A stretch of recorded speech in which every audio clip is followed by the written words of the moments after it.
We're living in such interesting times. Everything is shifting. Good stuff is coming up to the surface and difficult stuff as well, and getting resolved in sometimes really amazingly surprising ways.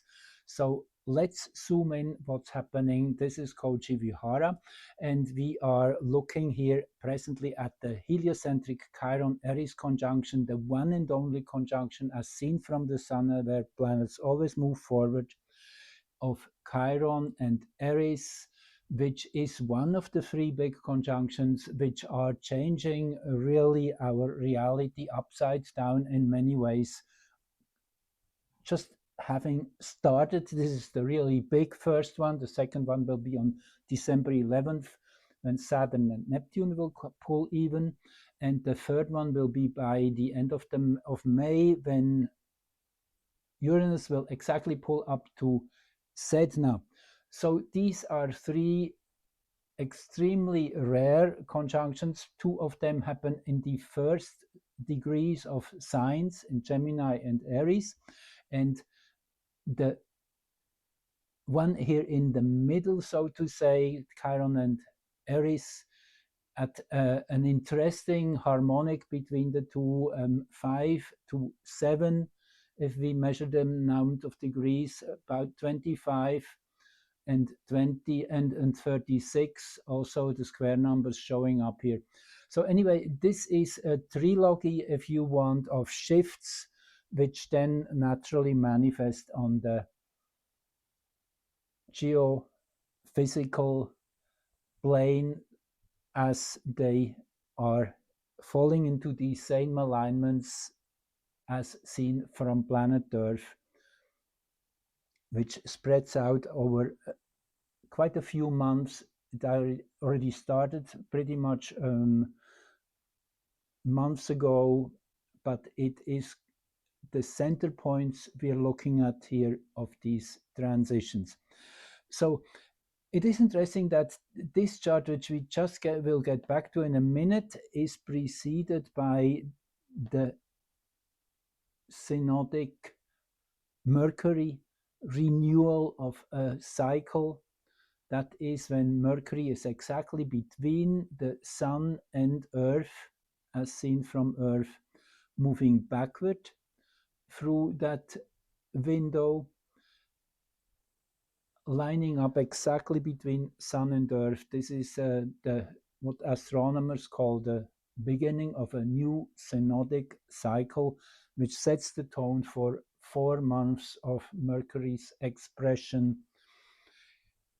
Happened here under a really challenging node. I would call it short after new moon. As you can see, the moon is just a degree away from the sun here, and Mercury moving backwards over the sun here at 28:18 in Scorpio, very closely aligned with the black moon, which is the collective shadow. So no wonder there's all these shadow themes popping up into consciousness, and this is opposed by Uranus. No wonder it's going really wild at these present days. As you certainly know, all those themes are pushed into the open, like corruption, weather modification, the Epstein files, the Israel connection. There's a general discord happening, and that's exactly the theme we have here with Chiron and Eris, which in that moment when Mercury and the Sun and Earth were perfectly aligned, you see Chiron is actually pretty exactly here at the root of this chart, which is the 0 meridian. We are charting this here at the midnight point, really setting the tone for what is to come in the next few months of disclosure, of all those themes which were often considered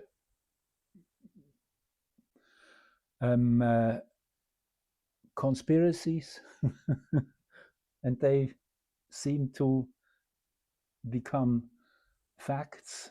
So we are running out of conspiracies. Anyway, that's just one side of it. The black moon is not just all dark and difficult, it is also bringing things out from the deep. And that is what Sedna is also referring to,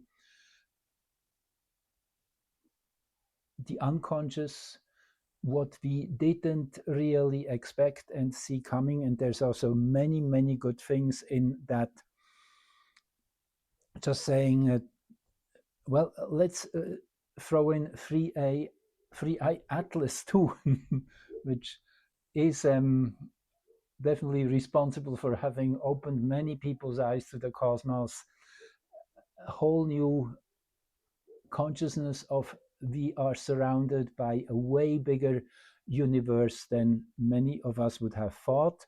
So this is a good thing in general. Then the name 3i Atlas makes me think, actually I heard that on David Wilcock's show, to give credit, the third eye comes to mind, and Atlas being the final vertebrae where the head sits on. So there is something about that activating the pineal gland, which comes with that whole concept. And I guess that's in full swing. That's really going on. Just think of the telepathy tapes, which it really has its own interesting story. Just in short, that was in 2020 when all these facilities closed where autistic kids usually were spending their day, and they were naturally having to stay home with their parents, and the parents had to really interface and get more intimately connected with their children, which they just kind of brought to the facilities in the evening. They bring them home and then they go to sleep in the morning again. So this routine was broken, and these kids were understood in a whole new way, as all these telepathy tapes now have revealed. These kids, they have gifts which are beyond imagination, of telepathy, of transcending space and time and meeting each other on the hill, which really is remarkably similar testimonials from kids all around the globe which never have seen each other, and yet they have connected with each other and have that social bonding which hasn't been expressed, and now that all is brought to the open. And that is just, it's just amazing to see that what was considered what you could call handicapped or retarded, I guess, proves that this is not true at all. These are souls, obviously, who are functioning on a whole different frequency band, kind of not really easily fitting into the human body, coming from a place where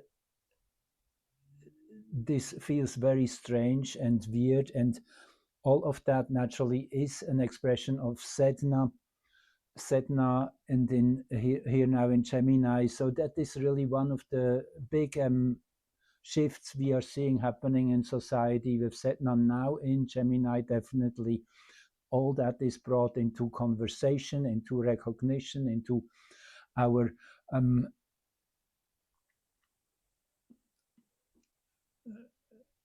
yeah, it becomes a theme which is talked about. I guess that's what Gemini really is. It's Gemini, the sign of perception, Mercury sign. So yes, Mercury is about perception in the bigger picture, and with Mercury's synodic cycle, a new 4-month period starts, which brings new themes to the forefront. And with the opposition here to Sedna and Uranus, this is planet Earth here, always on the other side of the sun. So this is the frequency, the I would say, the scent almost of our present times. And when we go deeper into all those paranormal things which now come to surface, there's the quantum code, which has been discovered by this young man with the name of um, Danny, I wrote it down, Downey Goller. His YouTube channel is Dan Go. I will put the link. It's quite remarkable what he found on DMT, that within laser light he started seeing codes, and then he repeated this experiment with many people, and they all see the same thing. So laser being light which is put into synchronic movements, into cohesion, then the code of the electrons, the photons, which carry all these quantum packages from where they emerge from the sun naturally, which is the source of energy. We start seeing that these codes are consistent. Everybody sees them under the influence of DMT, which naturally activates the pineal gland, which expands our consciousness into a bandwidth which usually is not available to our waking consciousness. So all of that are just signs that we are definitely evolving as a species into a, I would say, into a more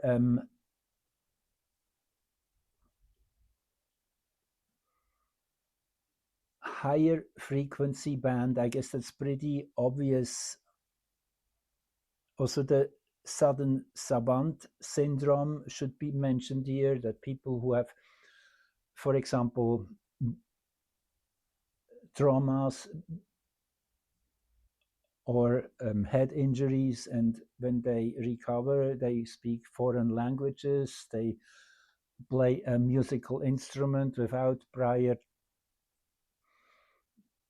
even exposure to what that was. So really amazing activations of talents and abilities which come out of nowhere, out of the left field. Definitely vision without eyes, another really interesting venue one could go down on. People who um, do go through these trainings wearing blindfolds, um, and amazing, they can even read texts, some of them, and pretty much function without eyes and still having the full visual experience of their environment. Also, one other expression of our present time is that there are definitely huge problems we are all facing. There's chaos everywhere, but it seems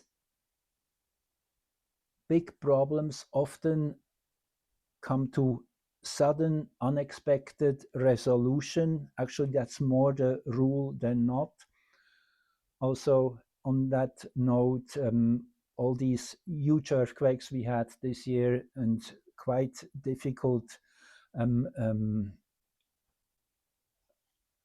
seismic events, they have not really cost that many lives. I guess it is, the earth is changing, but in a way with minimal casualties.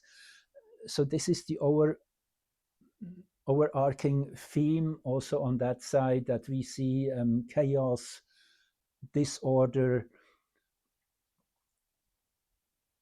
discord, but it is really just there kind of as a trigger, as an activation, I would say, of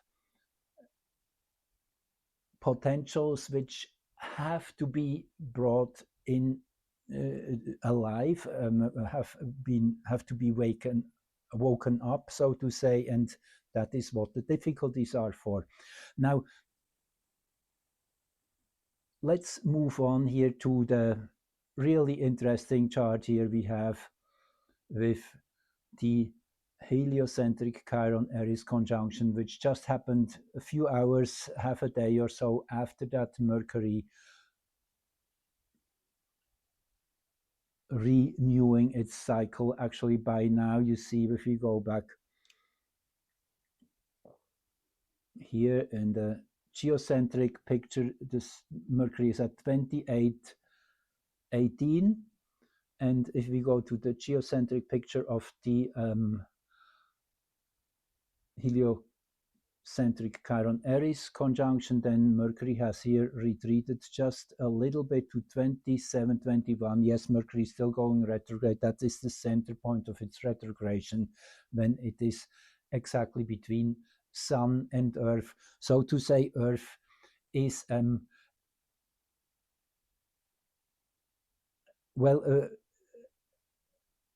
it is that Mercury is moving faster than Earth, but as the motion of the planets go the other way, so to say, yeah, I guess, yeah, it's a bit about geometry there. I should have a picture here for you to really visualize that. But when Mercury is between Sun and Earth, then it seems to move backwards. I guess it makes sense, but yes, let's leave it at that. But the real gem of a large alignment is this chart here, again drawn for cast for Greenwich. And you see the big cardinal cross here. This is a new beginning of sorts. It is setting the tone, and with Saturn and Neptune here at the 7th house cusp already puts a strong focus on that date when these two finally will come together, most exactly on the 11th of December, which again will be a most powerful window for a few days. Coincides with the new round of the Mayan calendar starting on the 10th of December, also with Neptune turning back to direct motion on the 10th of December. That will be, we will look at this when it's closer. I will definitely do another recording on that. So again, you see the fabulous geometry here with the focal point on that Saturn Neptune, which is really the reinvention of reality in many ways in that first degrees of Aries. Heliocentrically, they meet at 1 degree 15 minutes, and a couple months later as seen from Earth on the 20th of February, which is another super important date of reset, when this really will hit the manifesting plane, this energy.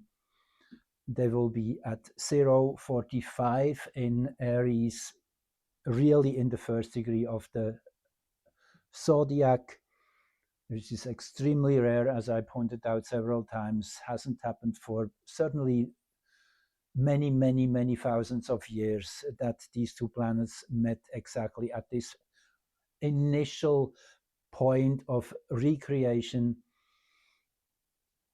So this is the center point of this chart too, interestingly, and we have these two sextiles to Pluto and to Uranus both, which are the two mavericks which lay on their sides, as we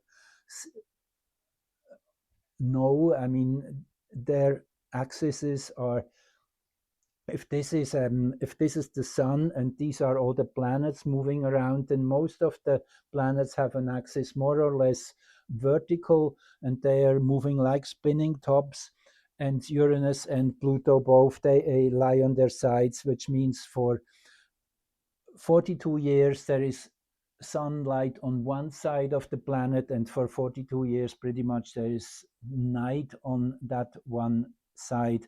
And the same is true for Pluto, which has an orbit of 247 years, so approximately 120 years it's night on one side and 120 years or so day on that side then. So they are living in an extreme environment. Their focus is way more towards the greater cosmos, not so much sun-centered as all the other planets are. So they really open our vision to greater realities.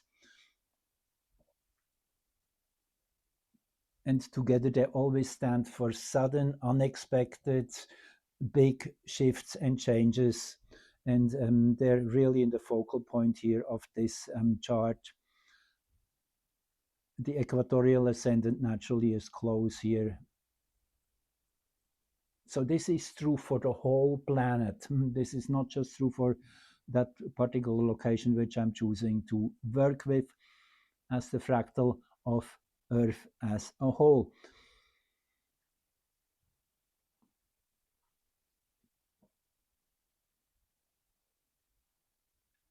So let's look at the geocentric chart for this moment. And again, what I just want to point out here is, actually I forgot saying that, you see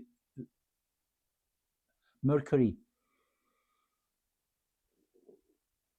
Well, when it was exactly conjunct the Sun, from our perspective, from Sun's perspective, Mercury was exactly conjunct Earth. So we're looking here for this from the center of the Sun. So in these few hours, Mercury has changed into Gemini, as seen from the Sun, and this here in that perfect conjunction actually leads the way. So again, this is really amplifying what I just said a few minutes ago about all these revelations out of the deep, the synchronicities, all these wonderful deeper layers of reality coming into vision, rising up from the deep.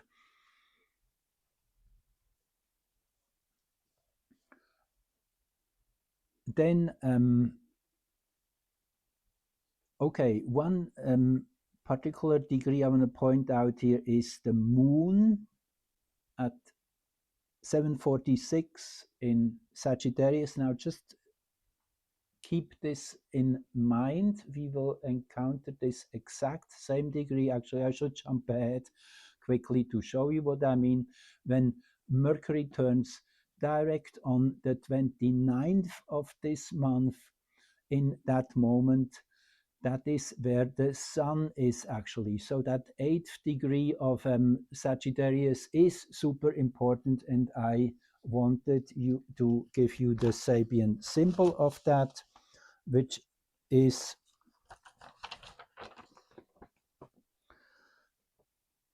within the depths of the earth, new elements are being formed. The alchemical fire, which both purifies and transforms the very substance of man's inner life. And I would like to read you the whole commentary here because it's so fitting to what is going on our collective evolutionary journey. Forces are at work in the deepest layers of the psyche, which in their own way respond to the outer stimulation produced by strong involvement in group ambition and emotions, and even more by the powerful tensions and the release of love. An alchemical process goes on, usually unnoticed by the conscious ego, until it becomes obvious that a kind of mutation has taken place and a new level of awareness and of response to life has been reached. So true. Now, as we are already here looking at this chart where Mercury will turn direct, that is 2042 in Scorpio. So presently Mercury is here, as you see, as I'm recording this at 2252, still moving backward for a few more days.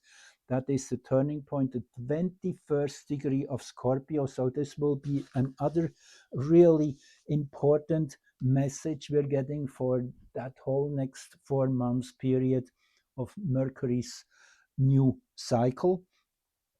And that is obeying his conscience. A soldier resists orders. I really was thrilled to read this, because this is truly what we need in this present time.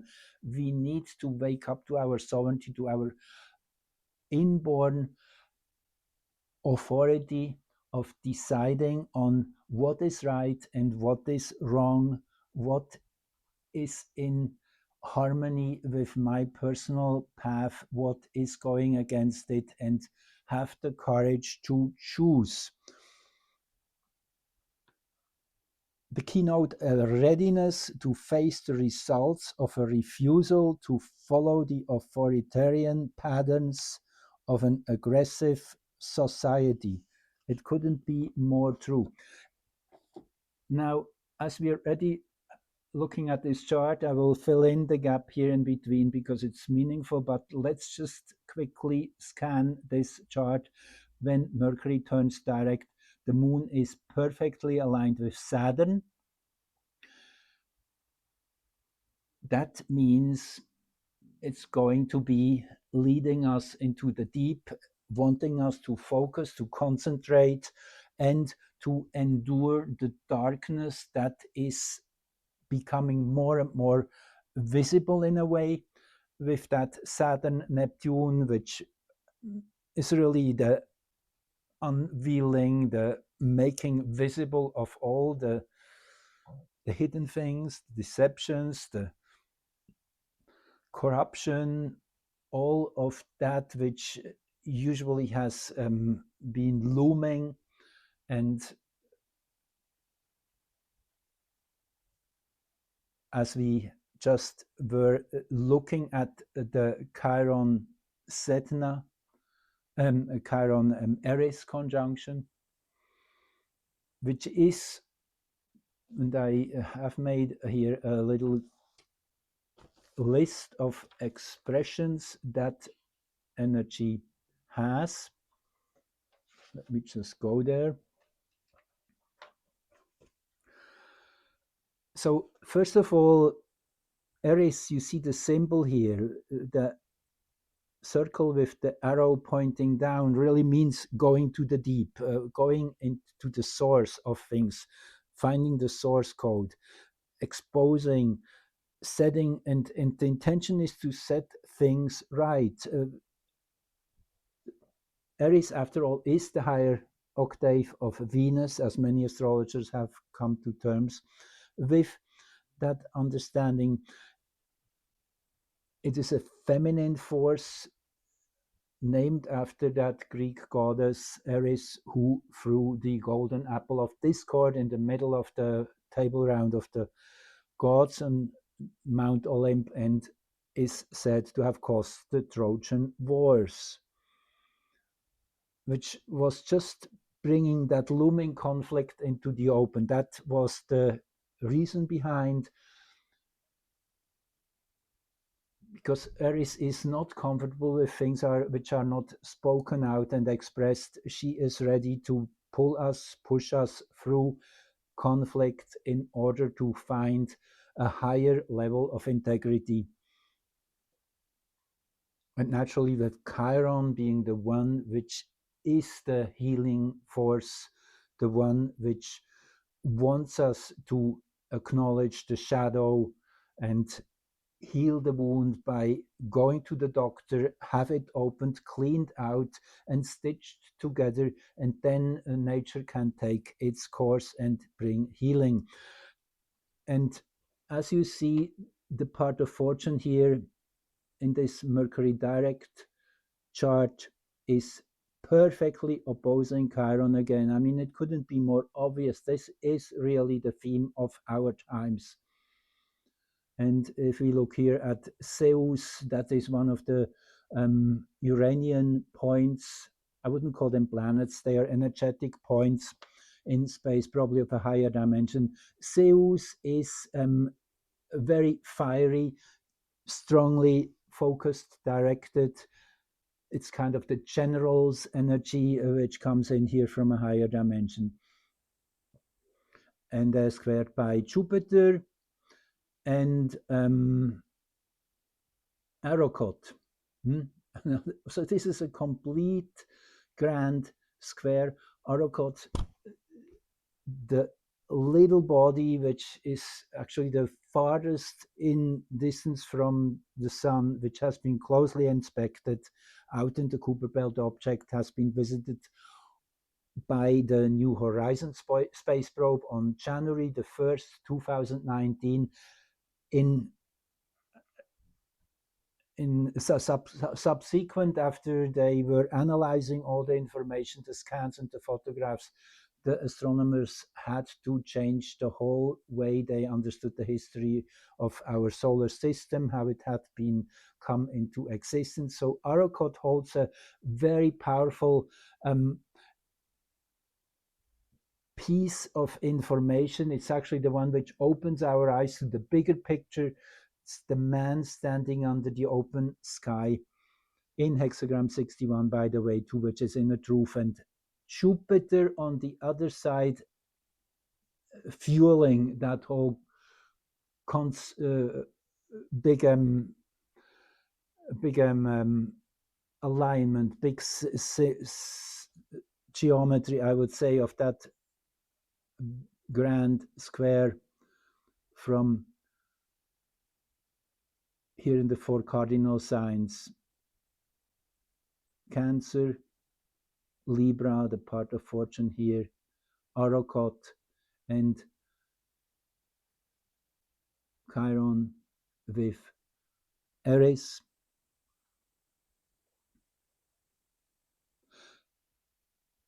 Now it's really getting interesting as we're going into the month of December. This will be totally out of the ordinary, a very unusual month ahead, which kind of is the big finale of the year 2025, which we knew from the very beginning would be an extremely special and powerful year, as it's a square number, 45 by 45. But also it is the sum total of 1 square plus 2 square plus 3 square plus 4 square plus 5 squares plus 5 square, 6 square, 7 square, 8 square, and 9 square. So it is a very powerful number in itself. So let's go back to the charts we jumped over here. And that's the one I just wanted to throw in as a little, to spice it up a little bit. That is actually the midpoint chart between the Declaration of Independence here, the New World chart, which I often call it too, which is the beginning of a new way of living together with the Declaration of Freedom, of Independence, of Sovereignty, when this nation was born, which is actually really just the beginning of a global renewal of how, as a global village, we come together, and we have to go through the initial challenges, the puberty, so to say. I mean, this nation is just about getting 250 years old, this whole idea. This is still very, very young for a big civilization, as we know, going back in history. Some of these civilizations we still have closer account of, more clear account of, they were lasting for thousands of years. So that's probably what we are hopefully getting to in a much refined way. So this is the base chart, and when we do the midpoint chart between this and the Aries Chiron Eris conjunction of a couple days ago, that's what we see. Interesting is that in the base chart, that's where Aries sits. You see here, 8 degrees and 8 minutes. It's a little difficult to read because it's small, but and here there's a Sun Aries conjunction. So Aries all over, and Aries is amplified naturally here by the Moon and by Jupiter here in the midpoints. Within a degree or so, a little more of the natal Aries here. I just quickly jump to this chart so you see it in big. 808, that is Aries in the base chart of the Declaration of Independence. Now, you might not agree with the time of this chart, and there is definitely different takes on it, but Aries will stay in the same place because it moves so slow. So that is definitely to be taken in account. However, if you take that time of day, which Dane Rudihar has come up with, which actually goes back to an astrologer named Sibley, it seems it's totally fitting in and even more highlighting that process, showing, yes, it is all about Eris, that goddess of discord, bringing it all into the open for everybody to be experienced, the chaotic phase we are presently going through. And I guess it's really obvious on so many levels. Just to add to this, the whole kerfuffle we see in politics around President Trump and his behavior, which is totally not making sense at times. The what they call a kayfabe, or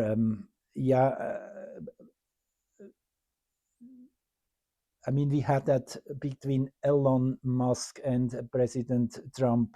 Very obviously, it turned out to be that they were using this technique almost to trigger something bigger to happen. Trump denying the validity of the Epstein files for a while really was a very smart move, in my opinion, to make it happen, because he used this his not being popular, his so whatever he's not wanting, naturally the other side then wants, so he plays along that line. And so you never can be sure what his true intentions are. Is he playing straight, or if he is he just using that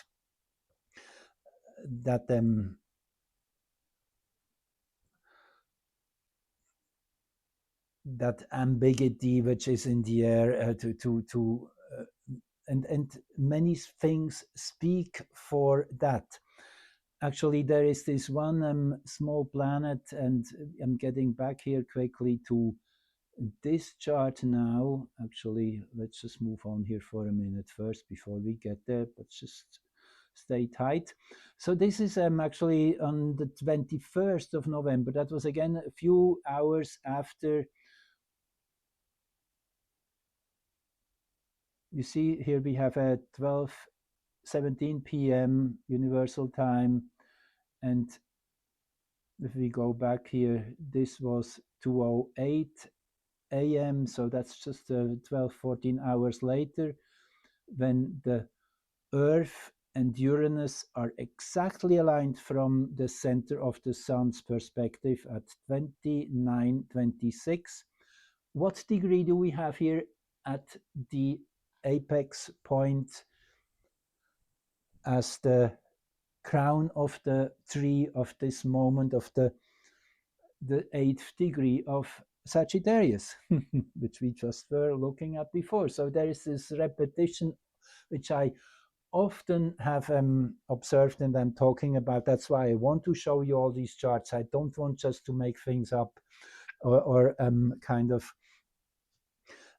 guesswork. It is based on solid research what I'm presenting you. That's why I also always include these charts, which are calculated down to the second based on the most exact observations, the ephemeris, the Swiss ephemeris, and all these sources which give exact alignments, which calculate them exactly. John Donne is one of the astrologers who has his own calculation site out there. I should share that in the description too. If I'm remembering, I will do that.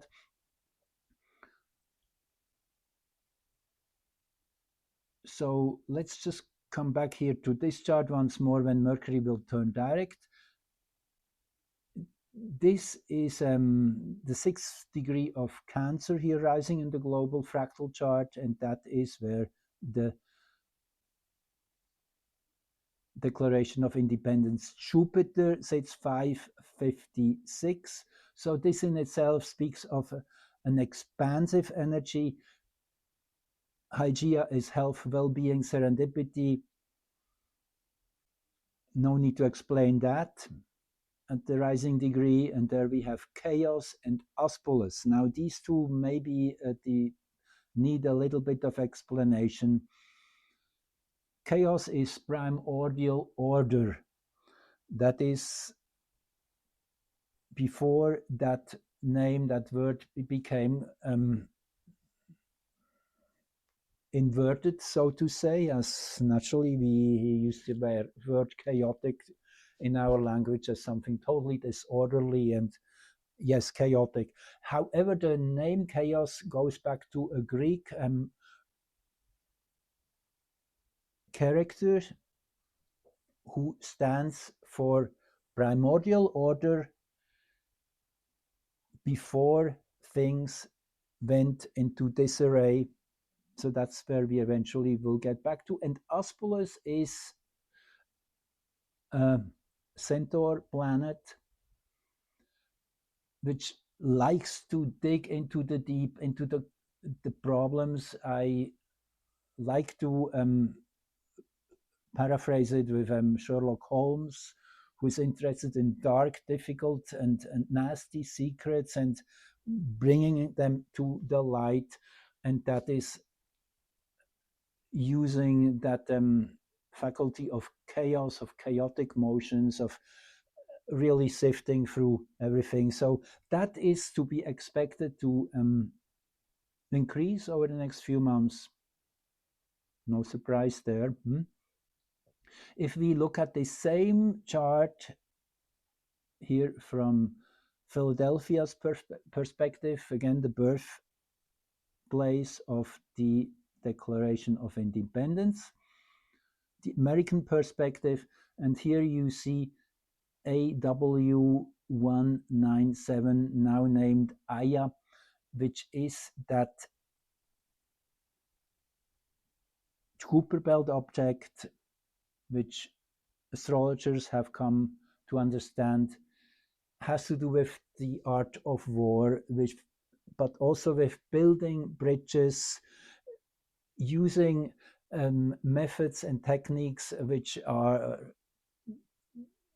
contradictory to what their objective is in a way. And I guess President Trump is a really good example. He has that small object planet close to his natal sun in Gemini in quite a close conjunction. So he's definitely a representative of this energy, how to use it best. He is an expert in that. You never know what his true intentions are. It only comes back out at the end when a process is coming to its conclusion. Furthermore, here the 19th, 20th degree of Sagittarius here at the center of this chart, which happens to be in a perfect square aspect to the black moon, the shadow point in the Declaration of Independence chart. No surprise here again. This is what we are focusing on, what is not a very pleasant process, naturally, to have all that, all those skeletons, all that garbage pulled out into the open and being publicly displayed. But that is necessary in order to bring the evolution which we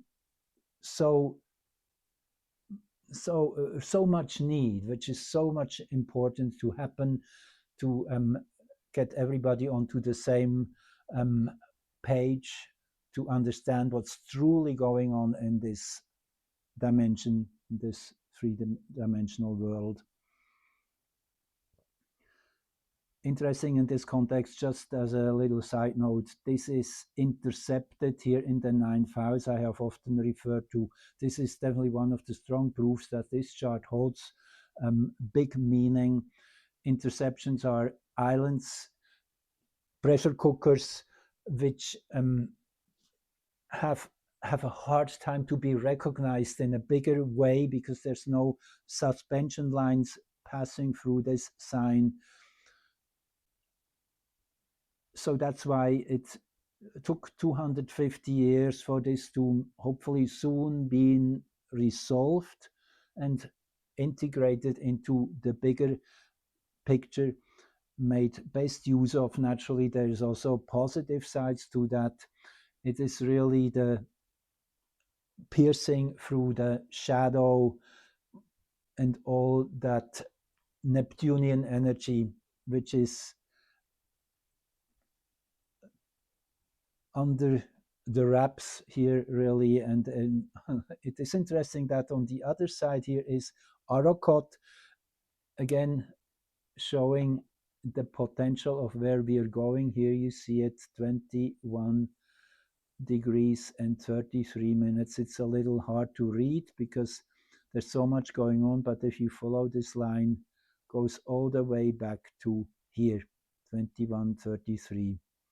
All these many small planets here are still within the 3rd house in the sign Pisces. So in a perfect opposition to Neptune and the black moon, and Mars here being the activator, TX300, and the amplifier, the one which uses the megaphone and makes it really loud. And anyway, that's the bigger picture here of the black moon's involvement. This whole structure is amplified with this Mercury going into direct motion. Also Mars here, you see Mars right at the center of this chart, which actually resonates with this chart when Mercury and the Sun and Earth were perfectly aligned just a few days ago. You see that same degree here is at the ascendant. So there's again this repetition of degrees, which makes things even more strong and clear and puts a whole structure in place.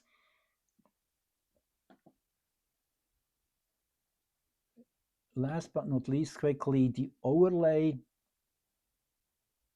Now here inside you have Mercury's station as charted as for Philadelphia, and outside you have the midpoint chart between that moment when Mercury will station and the Declaration of Independence, base chart of 1776. And what really stands out here is Mercury and the moon here in a narrow conjunction, the moon pretty much dead on the ascendant here. Now what this means is inside we have the energy as is, what we experience, and here, this is how it is encountered, what the meeting point is between the base chart and the moment that is kind of the hinge, that is where the two energies meet, intersect, the moon naturally always being that primal perception of reality through our feelings, through our emotions, and with Mercury being here too in retrogression, which means it's opens its door for a review in a way, and it's in a perfect trine to a sextile, I should say, to Eris in the base chart again here at 808 in Capricorn.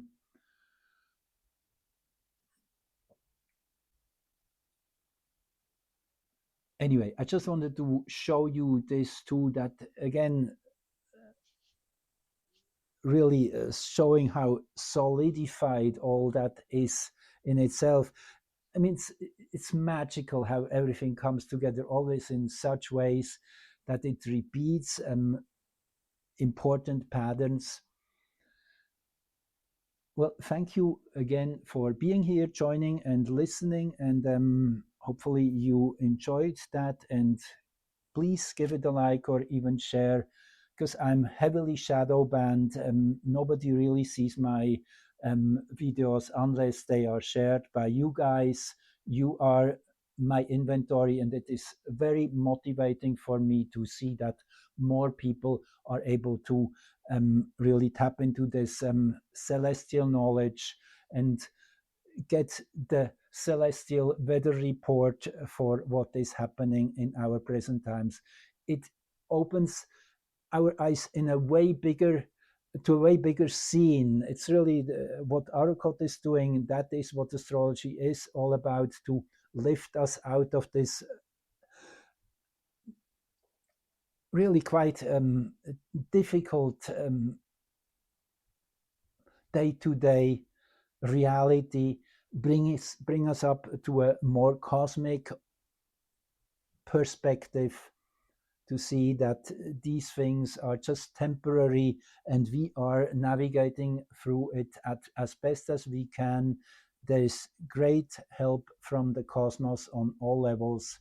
That is really the bottom line of what we are exploring here together. Thank you for being here. I appreciate your patience in staying, even if it's sometimes a little long. Have a good day. Talk to you soon. Bye bye.